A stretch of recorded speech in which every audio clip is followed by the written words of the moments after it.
Okay, we're going to factor this trinomial.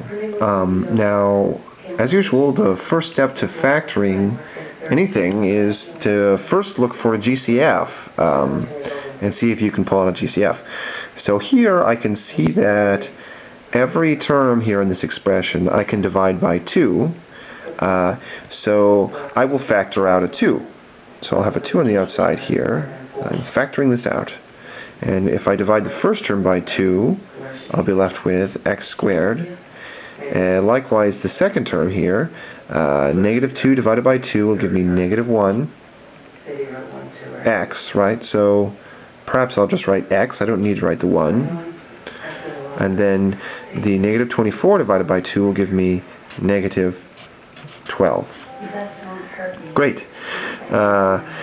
Now, your next question should be, okay, is it factored? And depending on whether you recognize that this is quadratic type, and with respect to real numbers, it's not prime. I can factor this some more. That will determine whether or not you think you could factor some more. So, as it turns out, I can factor more. This does, in fact, factor. So I'm expecting, because it's quadratic type, I'm going to get something that looks like this. I'll have the 2 out front, and I'll have a factor and a factor. And both of these factors will be binomial factors. That's what I'm expecting, because, hey, look, it's a quadratic expression here. So, from the first expression, I can see that it's an x squared, so I must have an x here and an x here, because x times x will give me the x squared. That's the way it has to be. Now, and this is where your method may differ. A lot of people like to use the AC method. I'm using the trial and error method here because, you know, it's pretty easy to see if you know what you're doing. But generally it goes like this. You take the last term and you wonder to yourself, hey, what factors of 12 will add up, or what factors of negative 12 will add up to negative 1? My hunch says 3 and negative 4. That will give you the negative 12 if I multiply them. And if I add them, that will give me the negative 1. So that's what I'll do. I'll write it down like this. 3, negative 4.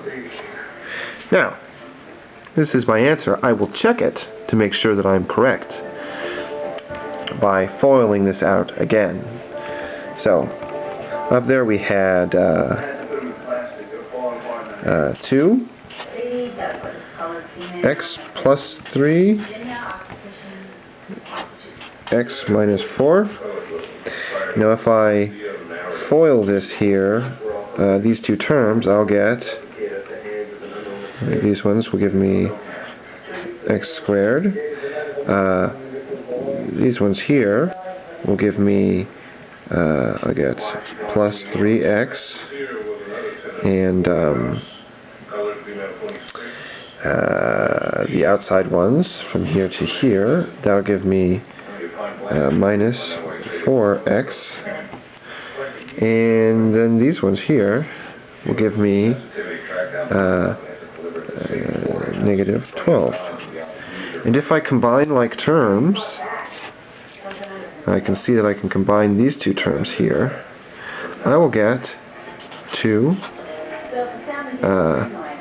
x squared, and negative 4 plus 3 is negative 1, so that's negative x, and then the minus 12 is hanging out there on the end. Now this here is the same as this, yes? So I know that I must have done this right. So this is the fully factored answer. And there we go. I factored it.